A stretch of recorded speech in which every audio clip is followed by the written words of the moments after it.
All right, so we're continuing our journey of using those inverse functions in order to solve some or evaluate some expressions. So if we take a look at example number 4, it's saying evaluate the expression, meaning tell me the value of what it is, and assume that all angles are in quadrant 1. So that was really important because I just did a 5-minute video where I missed that part of the directions. So always read the directions. So we're only dealing with quadrant 1. And so what I want you to see is this part right here where it says inverse tangent. Anytime you see an inverse, that's asking about a theta value.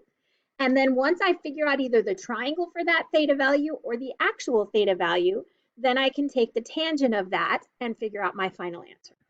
So this is actually saying the tangent of what angle gives me root 3 over 3. That's what this inverse tangent is saying. So hopefully you're recognizing this root 3 over 3 is the same as 1 over root 3. And if you don't believe me, just unrationalize your numerator, meaning multiply by root 3 over root 3 and then simplify, and you'll see that. So if I have this triangle, this is saying my tangent is this value, so that means my opposite is 1 and my adjacent is root 3. So if this is my theta value, its opposite is 1 and the adjacent is root 3. Now, if you wanted to get fancy, you could do a 30, 60, 90 triangle chart and figure out that that's 30 degrees, but we actually don't even care what theta is. Theta is not my issue. It's tangent of theta once we're done. So, but hopefully we recognize this is 1 root 3 and 2, or if you don't believe me, do 1 squared plus root 3 squared and set it equal to c squared, and you'll find that c is equal to 2. Okay? So now I want to figure out what is the tangent of that theta value. And so tangent is TOA. So again, it's opposite over adjacent. So opposite of theta is 1, and the adjacent to theta is root 3, which means when I multiply to rationalize that denominator, I get root 3 over 3. Now, hopefully you notice we've seen that before. Because this tangent matches this inverse tangent, they are inverses of each other and they make each other disappear, and we're left with just what's on the inside. Now we don't have as nice a problem for number 5 because I've got a tangent and an inverse cosine, but again, I can set up my triangle to figure out where theta would be located and then take the tangent of that theta value. So again, they said stick with quadrant 1.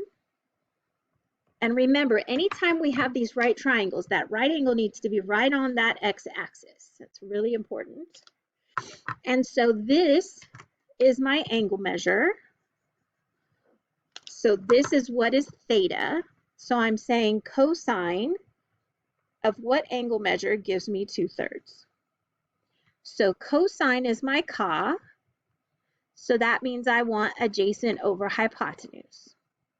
So if my theta is right here, my adjacent connects theta to the right angle, so that's 2, and my hypotenuse is 3. Now this isn't one of our special triangles that we know, so we are going to need to use the Pythagorean theorem. So we're going to say 2 squared plus b squared is equal to 3 squared, since the 3 is our hypotenuse. So we have 4 plus what squared gives me 9, which makes b squared equal to 5. And if I take the square root of both sides, b is equal to the square root of 5. So that means my opposite value is root 5.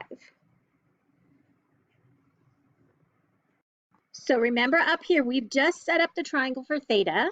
So that means that I'm looking for the tangent of theta.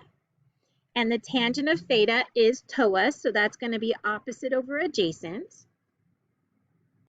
So that means that we want the tangent of theta to be the opposite of theta, which is the square root of 5, over the adjacent to theta, which is 2. And so we get tangent of theta is the square root of 5 over 2. All right, so we go ahead and try this one. Remember, arc sine and inverse sine mean the same thing. So if I have the arc sine of 5 over 13, that's the same as saying the inverse sine of 5 over 13. And so either way, this is just a theta value, because anytime you're doing an inverse of a trig function, you're looking for an angle measure. So this is saying the sine of what angle gives me 5/13. Okay, so sine is the SO of my SOHCAHTOA. So that makes this opposite over hypotenuse. And again, they asked us to stay in quadrant 1. So I'm going to do a right triangle in quadrant 1, again, keeping that right angle on my x-axis. And so it's saying if this is theta, my opposite is 5 and my hypotenuse is 13.